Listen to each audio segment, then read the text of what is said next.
Hello everyone, मैं अमित बालासिया स्वागत करता हूं आपके अपने चैनल पर। तो आज हम सोल्व करने वाले हैं टेक्स्ट बुक का दिल्ली पुलिस का मॉक नंबर 8।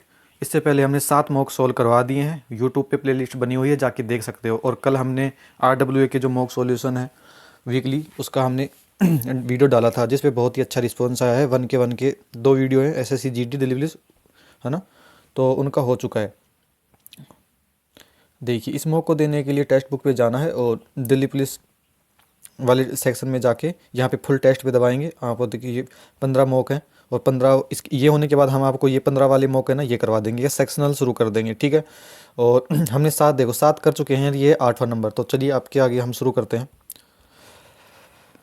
देखिए, मैथ वाला पोर्शन यहाँ पे है। मैथ पहला क्वेश्चन देखिए, एक दुकानदार अपने सामान को अंकित मूल्य के आधे मूल्य पर बेचता है और इस प्रकार उसे 14% की हानि होती है।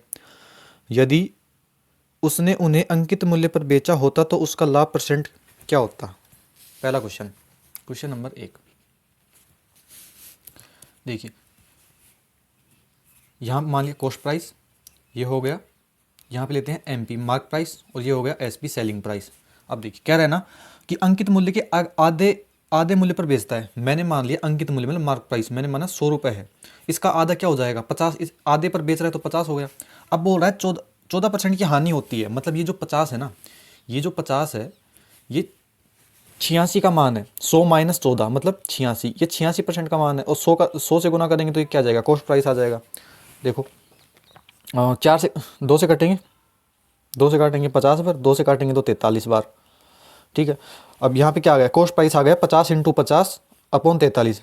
50 इंटू 50 अपॉन 43, ये आ गया हमारे पास कॉस्ट प्राइस। अब कह रहा है यदि उसने उन्हें अंकित मूल्य पर बेचा होता। अंकित मूल्य कितना है, अब देखो ये 43 है ना, अपॉन 43। इसको हटाने के लिए ना हम सभी में 43 से गुना कर देंगे। तो यहाँ पे क्या बचाएगा, यहाँ की क्या बचेगा, देखिए 50 इंटू 50 कितना होता है 2500, और ये 43 इधर गुना होगा तो कितना होगा 4300, ठीक है।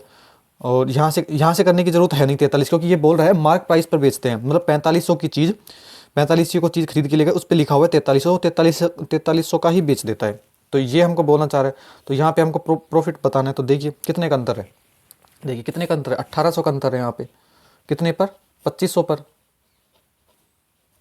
गुना कर देंगे 100 से, तो देख इससे काटेंगे तो ये 25 से पर कितने, 25 7 175, और 100 और 25 दूनी 50, तो 72% आ जाएगा। कौन से ऑप्शन में, ऑप्शन नंबर 4 में।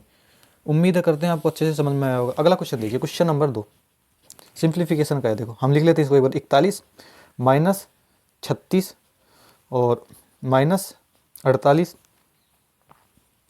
यहाँ पे और है। और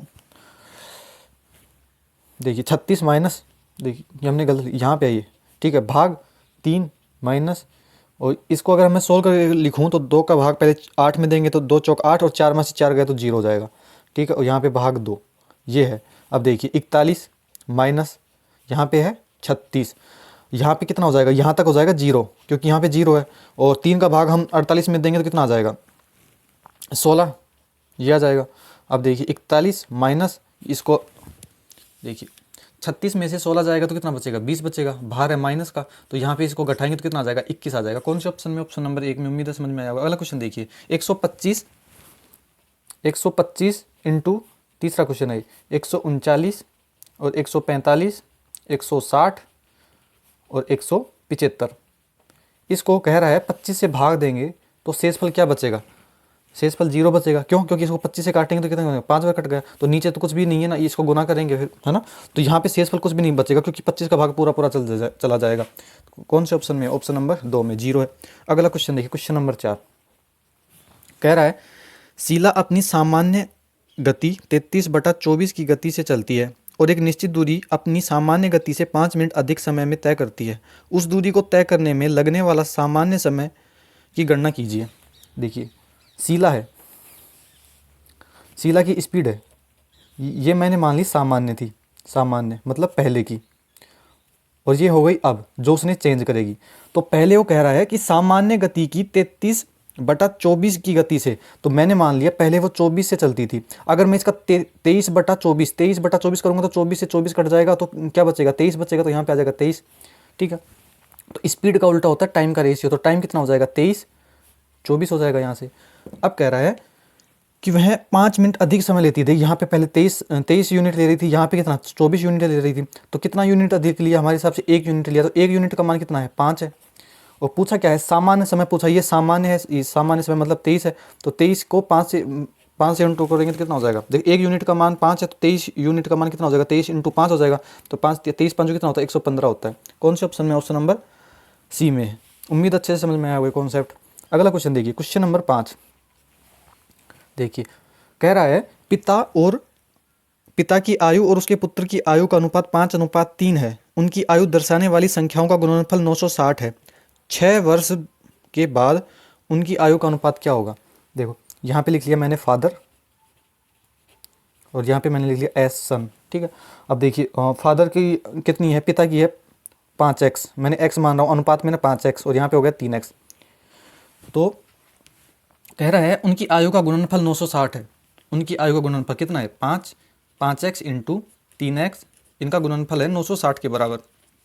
तो देखिए 5 दिया 15, 5 दिया 15, 15 से मैं इसको काटूंगा तो 15 6 की 90 और 90 और 15 चौक 60, तो x गुना होगा तो कितना हो जाएगा x स्क्वायर का मान कितना आ गया 64, तो x का मान कितना आ जाएगा, यहाँ पे अंडर रूट लेंगे तो कितना हो जाएगा 8 हो जाएगा, ठीक है 8 आ गया।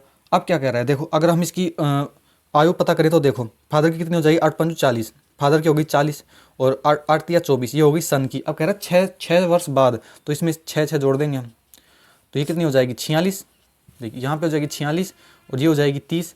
अब कह रहा है इनका रेशियो, तो 2 से काटेंगे तो 23 बार और 2 से काटेंगे तो 15 बार, 23:15 कौन से ऑप्शन में, ऑप्शन नंबर 1 में। लास्ट में ज़रूर पढ़ लेना क्या पूछा है, उनकी आयु का, हाँ यही पूछा है, ठीक है।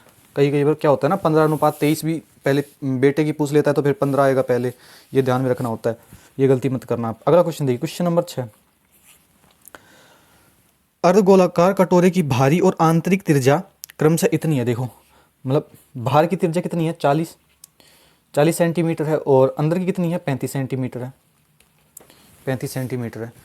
कह रहा है उसका कटोरे का कुल पृष्ठ क्षेत्रफल। देखिए आपको ये मेंसुरेशन हमने बोला था फॉर्मूला करवाने के लिए, तो एग्ज़ाम से पहले करवा देंगे ना, 11 तारीख के बाद करवा देंगे, 10 से 11 के बाद में, है ना। देखिए कटोरे का कुल पृष्ठीय क्षेत्रफल क्या होगा, ये होता है pi r square, 3 pi r square, 3 pi r square, ये है 3 पाई आर स्क्वायर प्लस में पाई आर स्क्वायर, ये फॉर्मूला में से ध्यान रखना आप, ठीक है ना। बड़े वाला जो बाहर की त्रिज्या है ना उसका 3 पाई आर स्क्वायर से गुना होगा, जो अंदर की है उसको पाई आर स्क्वायर से गुना होगा, ठीक है। अब देखिए बस इसमें मान रखना है, देखो मैं इसमें पाई कॉमन ले लूँ तो अंदर क्या बच जाएगा 3 और आर स्क्वायर बच जाएगा यहाँ पे, तो यहाँ पे कितना बच जाएगा आर स्क्वायर बच जाएगा, छोटी वाली त्रिज्या बच जाएगी, ठीक है। देखो आंसर देखेंगे ना, ऑप्शन में पाई दे रखा है तो पाई का मान आपको 22/7 रखने की बेवकूफ़ी करनी नहीं है, तो 3 इंटू आर स्क्वायर मतलब 40 का 4 चौक 16 हो जाएगा ये, प्लस और ये कितना हो जाएगा 35 का स्क्वायर कितना होता है, 35 का स्क्वायर कितना होता है 1255 होता है क्या, निकाले थे 55 25 2 5 या 15 दूनी 30 2 32 32 32 और 3 और 3 तिया 9, 1225 होता है, ठीक है। ये बस 16 या 48 ये हो जाएगा और 4800 और यहाँ पे इसको 1225 को जोड़ना है, 1225 कितना आ जाएगा 5 2 8 2 10 और 4 5 6, ये हो जाएगा 6025 पाई। कौन से ऑप्शन में, ऑप्शन नंबर 1 में। उम्मीद अच्छे से समझ में, ये फॉर्मूला है ना, बस अगर ये याद है आपको तो कर लोगे, अगर ये याद नहीं है तो फिर नहीं होगा। तो मेंस्ट्रुएशन के फॉर्मूला डेली रिवीजन करना, अभी नहीं हो पा रहा तो हम करवाएंगे तब कर लेना रिवीजन। अगला क्वेश्चन देखिए, एक क्रिकेटर के 10 पारियों में औसत स्कोर 52 है। 11वीं पारी में उसे कितने रन बनाने चाहिए ताकि उसका औसत 58 हो जाए। देखिए 10 पारियों में कितने हैं 52 रन है, 10 पारियों में 52 रन है, 52 है, तो सम कितना हो जाएगा, इसका सम हो जाएगा 10 इंटू 52, ये हो गया। 11वीं पारी में उसने कितने रन बनाई है कि औसत स्कोर 58 हो जाए। देखिए आपको ऐसे लिखना है कि 10 पारियों का औसत कितना है 52 है, तो योग कितना हो गया 520 हो गया, ये हो जाएगा 520, ठीक है 520 हो गया। अब 11वीं पारी ने उसने x रन बनाए, मान लें हम पता ही नहीं है तो x रन बनाए, तो उसका औसत कितना हो गया 58 हो गया, इसका औसत क्या होगा कि भाई 20 पारी ये हैं, मतलब कितनी 10 पारी ये हैं और 11वीं पारी हो गई, तो इसका औसत मतलब कि 11 पारी का औसत का 11 का भाग देंगे और कह कितना रहा, कितना हो जाता है औसत 58 हो जाता है। यहाँ से x का मान निकालेंगे, 11 को उधर 58 से गुना करेंगे तो कितना आएगा 8, 8 4 बार 13 रखती है असल लगी 1 5 और 5 रेख 6, 638 आ जाएगा। यहाँ पे कितना है 520 प्लस x है। अब देखिए ये 520 इधर से जाके यहाँ पे माइनस हो जाएगा, तो कितना बचेगा 8 और 3 में तो 1 और यहाँ पे कितना बचेगा 118। कौन से ऑप्शन में, ऑप्शन नंबर 4 में। x का मान ही पूछा था हमसे, उम्मीद है अच्छे से समझ में आया होगा, बहुत ही बेसिक क्वेश्चन था ये तो। अगला क्वेश्चन देखिए, कह रहा है एक शंकु के वक्र परिक्षेत्रफल और उसके कुल परिक्षेत्रफल के बीच में निरपेक्ष अंतर वर्ग सेंटीमीटर में कितना होगा यदि त्रिज्या 7 सेंटीमीटर और ऊंचाई 50 सेंटीमीटर। देखिए फॉर्मूला हम आपको बताते हैं। शंकु का वक्र परिक्षेत्रफल क्या होता है, वक्र पृष्ठीय क्षेत्रफल, ये होता है पाई आर एल। और संपूर्ण पृष्ठीय क्षेत्रफल क्या होता है, संपूर्ण पृष्ठीय क्षेत्रफल, ये होता है pi r l plus pi r square. यहाँ से अगर आप कॉमन ले लोगे पाई तो अंदर बच जाएगा आर प्लस एल, और यहाँ पे क्या बच जाएगा, यहाँ पे बच जाएगा, देखिए हाँ पाई आर कॉमन और ले सकते हैं अपन। देखो मैं अगर यहाँ से कॉमन ले लूँ पाई, कॉमन ले सकते हो पर हम कॉमन नहीं ले रहे हैं, ठीक है ना, कॉमन लेना ही क्यों है। अब देखो क्योंकि इसका अंतर पूछा मुझे, साफ साफ दिख रहा है ये इससे कट जाएगा, तो बोल रहा है इन दोनों का अंतर, मतलब इसका अंतर संपूर्ण पृष्ठीय क्षेत्रफल, संपूर्ण पृष्ठीय क्षेत्रफल का, और मतलब इसका अंतर लेंगे तो माइनस वक्र पृष्ठीय क्षेत्रफल, वक्र पृष्ठीय क्षेत्रफल। तो यहाँ पे देखिए संपूर्ण पृष्ठीय क्षेत्रफल कितना होता है pi r l plus pi r square, और वक्र कितना हो जाएगा पाई आर एल हो जाएगा। अब देखिए ये पॉजिटिव है और ये नेगेटिव है, तो यहाँ ये पाई आर एल से पाई आर एल कट जाएगा, कितना बचेगा पाई आर स्क्वायर बचेगा। बस इसमें रख दीजिए 22/7 आर स्क्वायर। आर का मान कितना दे रखा है इसमें 7 दे रखा है, तो 7 × 7, ये 7 से 7 कट जाएगा, तो यहाँ से आ जाएगा 22×7 154 होता है। कौन से ऑप्शन में, ऑप्शन नंबर 1 में। उम्मीद है समझ में आया होगा। मेंसुरेशन के क्वेश्चन है ना, फॉर्मूले याद है तो हो जाएंगे आपके पास। अगला क्वेश्चन देखिए, कह रहा है एक वृत्ताकार रेस ट्रैक पर एक लाल कार, एक नीली कार और एक बाइक दौड़ रही है। लाल कार 36 सेकंड में एक चक्कर पूरा करती है, नीली कार 24 सेकंड में, और बाइक है जो 30 सेकंड में पूरा करती है। यदि वे एक साथ प्रारंभ करते हैं तो 2 घंटे में कितनी बार प्रारंभिक बिंदु पर एक साथ थे, 2 घंटे बाद कितनी बार वे, ठीक है। देखिए कह रहा है ना, डायरेक्ट इनडायरेक्ट कह रहा है, तो 2 घंटे में वो कितनी बार एक ही बिंदु पर मिलेंगे। तो देखिए अगर जो वो क्वेश्चन होते हैं ना कि पहली घंटी इतनी बजे इतने सेकंड में बाद बजती है, दूसरी घंटी इतने सेकंड बाद बजती है, तो हम क्या करते हैं उनके एलसीएम लेते हैं, तो वो जो एलसीएम आता है तो वो एक साथ उस टाइम पे बजती हैं। तो आप इसका क्या कीजिए, एक बार एलसीएम लेके ये पता करेंगे कि वो कितनी देर में एक बार मिल रहे हैं। देखिए तो एलसीएम लेने के क्या करेंगे, देखो 36, 24 और क्या है 30, इसका एलसीएम लेंगे तो 6 का कॉमन लेंगे, तो देखो 360 डायरेक्ट दिख रहा है मेरे को, तो 6 छंगा 36, 6 चौका 24 और 6 पंजो 30। तो यहाँ से क्या जाएगा, यहाँ पे आ जाएगा 3 दूनी 6, और यहाँ से 2 और कॉमन लेंगे तो 12, तो 2 और 3 2 और 5, तो 5 या 15 दूनी 30 और 30 12 या 36, तो यहाँ पे आ जाएगा एलसीएम 360 आएगा। अब क्या है ना, ये 360 क्या है, 360 सेकंड, 360 सेकंड में वो एक बार मिलते हैं, और ये बोल रहा है 2 घंटे में कितनी बार मिलेंगे।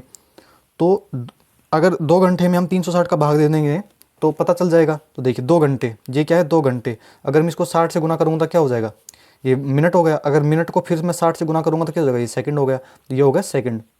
और नीचे भी क्या है 360 सेकंड, ठीक है ना। यूनिट टर्म को सेम करनी है तो सेकंड सेकंड होगा, सेकंड से सेकंड काट देंगे। अब देखिए कितनी बार मिलेगा, यहाँ से करते हैं, देखो 0 से 0, 6 से 6 बार में, 6 से 10 बार में, तो ये आएगा 20, ये 20 बार मिलेंगे 2 घंटे में। कौन से ऑप्शन में, ऑप्शन नंबर 1 में। उम्मीद है समझ में आया होगा।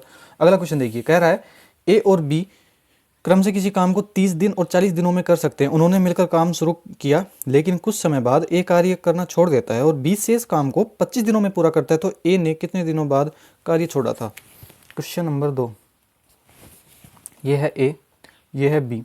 ए कह रहा है 30 दिनों में एक काम को कर सकता है, बी कितने दिनों में, 40 दिनों में कर सकता है। हमें इसका एलसीएम लेंगे एफिशिएंसी निकालने के लिए, तो कितना हो जाएगा, कितना आएगा एलसीएम 120, तो 3 चौक 12 और 4 तिया 12, ये इनकी एफिशिएंसी आ गई 4 और 3। अब देख क्या कह रहे हैं ना कि बी शेष काम को 25 दिनों में पूरा करता है, मतलब ए और बी साथ ही काम करना शुरू करते हैं। देखो है ना, उन्होंने मिलकर काम शुरू किया, ए और बी ने मिलकर शुरू काम किया, लेकिन ए ने काम छोड़ दिया और बी शेष काम, अब ए तो चला गया और बी है ना वो 25 दिनों तक लगा रहा, शेष काम को 25 दिनों में पूरा कर सकता है। अब देखो तो क्या है ना, बी 25 दिनों तक काम किया शेष काम को, तो 25 दिनों में बी एक दिन में कितना करता है, 3 करता है, तो 25 दिनों में कितना कर देगा, 75 कर देगा। अब देखिए काम कितना बच गया, 120 माइनस से 120 माइनस 75 कितना बचेगा, 10 में 5 गया तो 5, और यहाँ पे कितना आ जाएगा 4 45 काम बचा है। ये 45 काम क्या था, ये ए और बी ने मिलकर किया था, ये काम, तो 45 काम ए और बी ने मिलकर किया था, तो ए और बी कितने करते हैं, 4 3 7 काम करते हैं, तो इतने दिनों तक उन्होंने किया था, तो 45 काम के भाग दे देंगे, 7 गुणन 7 ज़्यादा चला जाएगा, 7 की 42 और 3/7, तो 6 सही 3/7 तक दिन तक ए और बी दोनों ने मिलकर काम किया है, तो इसमें ए भी तो शामिल था ना, इतने दिन के बाद ए चला गया था, तो ए और बी ने इतने दिन मिलकर काम किया था, तो ए का पूछा है ना, तो ए का पूछे चाहे बी का पूछे पहले वाला, तो उन्होंने 6 सही 3/7 दिन तक काम किया था एक साथ। क्वेश्चन नंबर 11, साधारण ब्याज पर एक धनराशि 8 वर्षों में 2 गुनी हो जाती है, यह 6 वर्षों में कितने वर्षों में, यह 6 गुना कितने वर्षों में हो जाएगी। देखिए अगला क्वेश्चन नंबर 6, क्वेश्चन नंबर 11, ये क्वेश्चन नंबर था 10। अब देखिए साधारण ब्याज पर एक धनराशि, मैंने मान ली कोई धनराशि है पी या 1 रुपये है, ठीक है, ये मान ली मैंने कोई धनराशि है पी, कह रहा है 1 वर्ष में 8 वर्षों में 2 गुनी हो जाती है। देखो 8 वर्षों में कितनी हो गई, 2 गुनी, ये है अमाउंट, 2 गुनी हो गई, कितने टाइम, यहाँ पे टाइम देखे तो कितना हो जाएगा, 8 हो जाएगा। और अगर मैं यहाँ पे देखूँ ऐसा ही देखूँ, तो देखो यहाँ पे था 1 रुपये, ये मान लो 1 रुपये है, 1 रुपये 2 हो गया, 1 रुपये 2 हो गया, तो ब्याज कितना मिला, 1 रुपये का ब्याज मिला। अब देखिए, अब मैं नीचे वाली दूसरी स्टेटमेंट पढ़ते हैं, 6 गुना कितने वर्षों में हो जाएगी। देखिए यहाँ पे जाएंगे, आपको ऐसे डायग्राम, हम दूसरा मेथड भी बता देंगे, पहले ये समझ लीजिए आप, बहुत ही आसान है। अब देखो कह रहा है 6 गुनी कितने समय में हो जाएगी, यहाँ पे होगा 6। अब देखिए 1 रुपये, थोड़ा ऊपर करते हैं, 1 रुपये 6 रुपये बन गया, तो इस पर ब्याज कितने का मिला आप बता सकते हो, ब्याज मिला 5 रुपये का।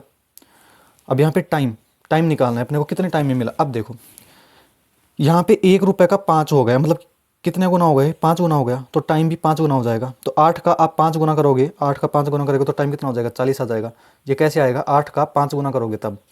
अब समझिए आपको, अब आप अच्छे से समझिए। देखिए 1 रुपये 2 रुपये हो गया, तो ब्याज कितना मिला, 1 रुपये मिला, कितने समय में, 8 साल में मिला। तो यहाँ पे 1 रुपये का 6 रुपये हो गया, तो ब्याज कितना मिला, 5 रुपये मिला। तो यहाँ का देखिए, इसका ऐसा ही ना 5 गुना हो रहा है, तो उसका टाइम का भी 5 गुना कर देंगे हम, 40 आ जाएगा। उम्मीद आपको अच्छे से समझ में आया होगा। इसका दूसरा मेथड अगर आप बेसिक से करो तो ऐसे कर सकते हो। देखो सेकंड मेथड है, पी माना मैंने एक रुपये था मेरे पास, टाइम था 8 वर्ष, कह रहा है 8 वर्षों में 2 गुना हो गया, तो ब्याज कितना मिला, ब्याज मिला मुझे 1 रुपया। तो यहाँ से हमको रेट निकालेंगे तो क्या होता है, SI कितना दे रखा है, 1 × 100, ये फॉर्मूला हम लिख देते हैं। देखिए रेट बराबर SI × 100 अपॉन P/T, ये है, ठीक है। अब देखिए SI हमारे पास 100 है और P कितना दे रखा है, P 1 है और टाइम कितना है, 8 है। तो यहाँ से काटेंगे तो कितना आ जाएगा, यहाँ से हम रेट निकालेंगे तो कितना जाएगी, 1/8 मतलब 12.5% होती है। अब इसी प्रकार आपको ऐसे निकालना है, यहाँ पे P कितना है, 1 रुपये, दूसरा स्टेटमेंट पढ़िए, 6 गुना हो जाती है। तो टाइम कितना है, टाइम हमसे पूछा है और कितना हो रहा है, 6 गुना हो रही है, तो ब्याज कितना मिल रहा है, 5 रुपये मिल रहा है। यहाँ से आप टाइम निकाल सकते हो। टाइम निकालने के लिए पहले SI कितना लिखेंगे, 5 × 100 और यहाँ पे कितना है, P कितना दे रखा है, 1। यहाँ पे लिखेंगे R का वैल्यू मतलब 125 और ये जो ऊपर है ये 10 चला जाएगा। बस इसको सोल्व करेंगे तो आपके पास कितना आ जाएगा, आपके पास आएगा 40 ईयर। इसको आप सोल्व कर रहे हैं, देखो 25 चौक 100, 25 5 125, 5 से 5 काटेंगे तो 10 तक 40 हो जाएगा। आप ऐसे भी कर सकते हो। अगला क्वेश्चन कौन से ऑप्शन में, 3 में। अगला क्वेश्चन देखिए, एक समद्विबाहु त्रिभुज की भुजाएं 10 सेंटीमीटर और 12 सेंटीमीटर, तो त्रिभुज का क्षेत्रफल बताइए। क्वेश्चन नंबर 12, समद्विबाहु त्रिभुज है। समद्विबाहु त्रिभुज होता है ऐसा जिसकी 2 भुजाएं समान होती हैं, ये और ये भुजा हमेशा बराबर होंगी और ये एक अलग भुजा होगी। तो इसका 2 भुजाओं का मान दे रखा है, ये है 10, ये भी है 10 और ये बी का मान दे रखा है 12, इस भुजा का मान दे रखा है 12 सेंटीमीटर। बस आपसे पूछा है क्षेत्रफल, तो फॉर्मूला याद होना चाहिए। समद्विबाहु त्रिभुज का क्षेत्रफल का फॉर्मूला होता है B/4 √4a² minus B square. तो बी का मान कितना है 12, और तो 12/4 अंडर रूट, यहाँ पे 4, ए का मान कितना है 10, तो 10 का स्क्वायर करेंगे तो 100 हो जाएगा, माइनस बी का स्क्वायर मतलब 12, 12 का स्क्वायर 144 हो जाएगा। ठीक है, अब देखिए बस आगे सोल्व करना है इसको। यहाँ से काटेंगे तो 3 बार में, देखो पेन दूसरा ले लेते, यहाँ से काटेंगे तो 3 बार में, तो यहाँ पे हो गया 3 अंडर रूट, ये है 400, 400 में से 144 निकालेंगे, देखो 400 में से 144 निकालेंगे तो कितना हो जाएगा, 10 में 4 गए तो 6, और यहाँ पे 9 में 5, और यहाँ पे हो जाएगा 2, तो 256 आ गया अंडर रूट में, और 256 का वर्गमूल लेंगे तो कितना आ जाएगा 16 आ जाएगा, तो 3 बाहर है तो कितना हो जाएगा 16 3 48, कौन से ऑप्शन में, ऑप्शन नंबर 3 में। उम्मीद अच्छे से समझ में आया होगा। अगला क्वेश्चन देखिए, चक्रवृद्धि ब्याज पर एक धनराशि 2 वर्षों में 578.40 और 3 वर्षों में 614.55 हो जाती है, वार्षिक संयोजन की स्थिति में प्रति वर्ष ब्याज दर। क्वेश्चन नंबर 13, क्वेश्चन नंबर 13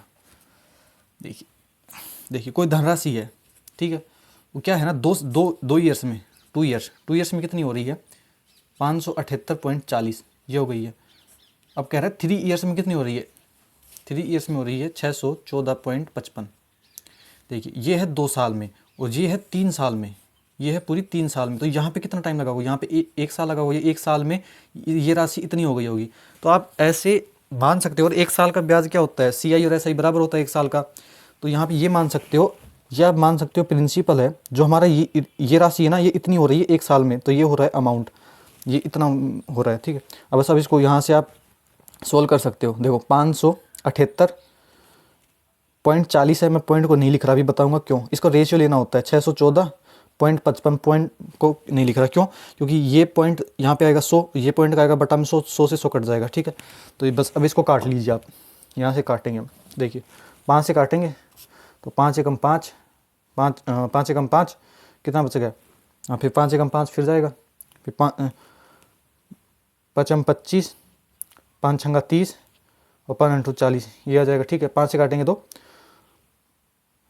5 एकम 5, 5 दूनी 10, ये बचेगा तो 5 दूनी 10 और 5 नाम 45 और 5 एकम 5, इतनी बार कटेगा ये। ठीक है, अब इसको और काट लीजिए, 3 से काटेंगे, देखिए 8, 3 से कटेगा क्या, 8 से 14, 14 और 5 19 20 21, हाँ 3 से कट रहा है, देखो 3 से काटेंगे तो कितना कटेगा, 3 तिया 9, बचेगा कितना, 3 अंठा 24 और 3 3 5 15, 3 छिकी 18, इतनी बार जाएगा। यहाँ से 3 से काटेंगे कितना, 3 चौक 12, यहाँ के 0 और 3 तिया 9 और 3 7 21, इतनी बार कटेगा। अब देखिए इतना क्या था, प्रिंसिपल था, ये इतना अमाउंट मिला था, मुझसे ब्याज पूछा है, तो यहाँ पे देखिए कितने का ब्याज मिला हमको, कितने का ब्याज मिला, यहाँ का अंतर निकालेंगे तो कितना आ जाएगा, 241 आ जाएगा। ठीक है, कितने पर, 3856 पर आ जाएगा, गुना कर देंगे 100 से, बस यही हमसे पूछा, ये आ जाएगी हमारी रेट आ जाएगी। अब देखिए यहाँ पे इकाई का अंक क्या है ना, 1 है, मैं अगर अनुमान लगाऊं तो ये 6 कैसे आएगा, अगर इसको 6 से गुना करूँगा, 6 से गुना करूँगा तो 6 आ जाएगा ना, तो अगर 6 से गुना करूँगा तो देखो 6 दूनी 1200, 1200 के करीब ही पूछेंगे। अगर मैं इसको 16 से गुना करूँगा तो फिर भी इकाई का अंक 6 आएगा, तो इसको 16 से गुना करेंगे। देखिए मैं इसको 241 को अगर 16 से गुना करूँ, ऐसे आपको वहाँ पे दिमाग लगाना है अपना, 16 एकम 16, 16 चौक 64 एक 65, 6 16 दूनी 32 और 6 38, 3856, देखिए ये आया, मतलब कि ये जो 241 है ना, इसका कितना है 16 गुना है, तो देख 1/16, इसको काटेंगे तो 4 चौक 16 और 4 से 25 बार, मतलब कि 25/4, 25/4 का मतलब कितना होता है, 6 सही 1/4। ठीक है, 6 सही 1/4%, 6 चौक का 24, 1 बच जाएगा। कौन सा ऑप्शन, ऑप्शन नंबर 2 में। उम्मीद अच्छे समझ में आया होगा। अगला क्वेश्चन देखिए, क्वेश्चन नंबर 14 कह रहा है, एक पेन ड्राइव को 1710 में बेचने पर एक दुकानदार को 24% की हानि हुई। दुकानदार के लिए पेन ड्राइव का क्रय मूल्य, सबसे आसान सवाल ही है, इससे आसान कुछ सवाल हो भी नहीं सकता। देखो 1710 रुपये का एक वस्तु बेची जिस पर 24% की हानि हुई, तो कितने पे बेची होगी, 100 माइनस 24, 100 माइनस 24 कितना बचेगा, 76%, ये 76% का मान है, इसको 100 से गुना कर देंगे, बस इसको काट लीजिए। तो देखो 19 चौक 76, 19 नाम 171 और 19 नाम 171 है ना, यहाँ पे 90 आ जाएगा, तो यहाँ से 4 से काटेंगे तो 25 बार, तो 25 नाम 225 और एक 0 है, तो 2250 का क्रय मूल्य था उसका। कौन से ऑप्शन, ऑप्शन नंबर 4 में। उम्मीद अच्छे से समझ में आया होगा। अब देखिए 1 मिनट रुकिए, अगला क्वेश्चन है, कह रहा है आयुष एक धनराशि का 25% बीमा पॉलिसी। देखिए हम पेज ले लेते हैं, एक मिनट रुकिए।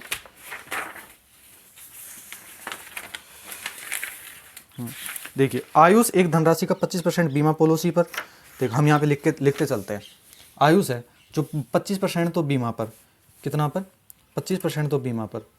हम डायरेक्ट लिख रहे हैं, इसको हटा देते हैं ना।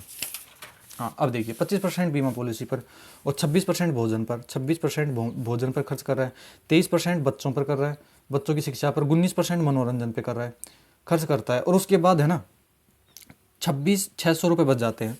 तो यहाँ पे आप जोड़ो, इसके पास पहले इसने खर्च कितने किए, ये टोटल है खर्च, ये खर्च निकलेगा। ये जो खर्च कर दिए कितने कर दिए हमने, मान ली 100 है, टोटल है 100% में से है। तो यहाँ पे जोड़ेंगे, देखिए 12 9 3 12 6 18 18 4 23 3 आ जाएगा यहाँ पे। और एक ऐसा लग जाएगी तो देख 2 3 2 5 2 7 7 2 2 4 2 3 6 1 7 1 8। हाँ यहाँ पे 2 आएगा ना, ठीक है ना। तो यहाँ पे आ जाएगा 7 7 2 में 93% वो खर्च कर रहा है, ठीक है। इसको जोड़ोगे 93% आएगा। अगर वो 93% खर्च कर देता है तो बचेगा कितना, बचेगा कितना उसके पास? 100 माइनस 93 मतलब कि उसके पास बचेगा 7%। और इसने कह रहा है उसके पास 2660 रुपये बचते हैं, 26,600 रुपये बचते हैं। तो ये है 7 का मान। और हमसे पूछा क्या है, हमसे पूछा है भोजन और मनोरंजन का। तो देखिए भोजन पर कर रहा है 26% भोजन पर, है ना। तो ये है 26% तो भोजन पर, 26% तो भोजन पर कर रहा है, प्लस और पूछा है मनोरंजन पर। तो यहाँ पे देखिए क्वेश्चन में 19% मनोरंजन पर, तो इसको जोड़ देंगे, बस इसी का मान पूछा है हमसे। तो देखो यहाँ से कटेगा, यहाँ से काटते हैं, यहाँ से देख काटते हैं, 7 या 21 कितना बच गया, 5 7 8 56, ऊपर आ जाएगा 3800। और तो आ गया 3800 इंटू, तो इसको जोड़ लेते हैं, 9 6 15 5 असल आएगी 1 2 2 4 1 2 और 2 4 ये 45 आ जाएगा। बस इसको गुना करना है। अब देखिए ये गुना का ट्रिक है, ये भी हम आपको कभी सिखा देंगे, हम डायरेक्ट कर रहे हैं, ठीक है ना। या आप इसको 9 इंटू 5 में तोड़ के भी कर सकते हो। देखो 8 पंजू 40, पहले इसको इससे गुना करते हैं, 8 पंजू 40 4, तो 5 तिया 15, 8 तिया 8 चौक 32, 32 से 5 37 से 10 47 और 4 51, एक आ जाएगा यहाँ पे। तो 4 तिया 12 और 12 और 5 17 होता है, तो इतना आ जाएगा। कोई है ऑप्शन में? ऑप्शन नंबर 2 में। उम्मीद आपको अच्छे से समझ में आया होगा। हमने 15 क्वेश्चन किए थे, 15 के 15 क्वेश्चन हमने कर दिए हैं, ठीक है। उम्मीद आपको अच्छे से समझ में आया होगा और हमने आपके सामने सबमिट भी कर दिया है। तो इससे वेरीफाई होता है जो भी हमने किया है वो सही किया है। जो 15 क्वेश्चन किए थे वो 15 के 15 हो चुके हैं। अब मैं आपको बताऊं, एक भाई का कल कमेंट आया था कि इतने टाइम में तो कोई भी क्वेश्चन कर लेगा। जो हम टाइम का इतने वीडियो बनाते हैं ना, जैसे 27 मिनट का बन गया है अभी, तो इतने टाइम में तो कोई भी कर लेगा। हाँ भाई तुम्हारी बात सही है, हम यहाँ पे टाइम नहीं दिखा रहे हैं ना। तो मैंने उसको बोल भी दिया था कि हम सिर्फ समझा रहे हैं और समझाने में टाइम लगता है, बाकी हमको पता है कि कौन से क्वेश्चन में कितना टाइम लगेगा। क्योंकि हमने भी दिल्ली पुलिस में और एसएससी जीडी में, एसएससी जीडी क्लियर किया हुआ है, कट ऑफ में बाहर थे, ठीक है, सिर्फ 2 नंबर से। तो हमको पता है कि कितने में किस क्वेश्चन में कितना टाइम लगता है, लेकिन समझाने में ज़्यादा टाइम लगता है। तो आप ऐसा बिल्कुल मत सोचना कि हम तो 26 मिनट में कर रहे हैं। क्योंकि आप देखोगे ना, कोई भी क्लास लोगे मैथ की तो उसमें सर है ना, एक डेढ़ घंटे की क्लास, 1 घंटे की क्लास होती है नॉर्मल, किसी भी चैनल पर देख लेना आप। 1 घंटे में एक टीचर 10 ही क्वेश्चन करवाएगा, 10 या 12, अगर अच्छे से समझा रहे हैं तो। प्रैक्टिस साइड पे मत जाना, ठीक है ना। 10 ही क्वेश्चन करवाएगा 1 घंटे में, तो उस हिसाब से तो वैसे भी नहीं होगा। तो ऐसी बातें आप ना करें। उम्मीद आपको समझ में आया होगा। सिर्फ अब आप इसको कैसे जल्दी कर सकते हो वो आप प्रैक्टिस करो, ठीक है। अभी दिल्ली पुलिस के होने के बाद है ना, एसएससी जीडी की जो भी तैयारी कर रहा है, मैथ के लिए 1% प्रॉब्लम नहीं आएगी। क्योंकि हम टेक्स्ट बुक के प्रीवियस ईयर के सारे क्वेश्चन सोल्व करेंगे, नए मौके सारे क्वेश्चन सोल्व करेंगे मैथ के, सेक्शनल हो गया जो भी न्यू है। तो जुड़े रहना।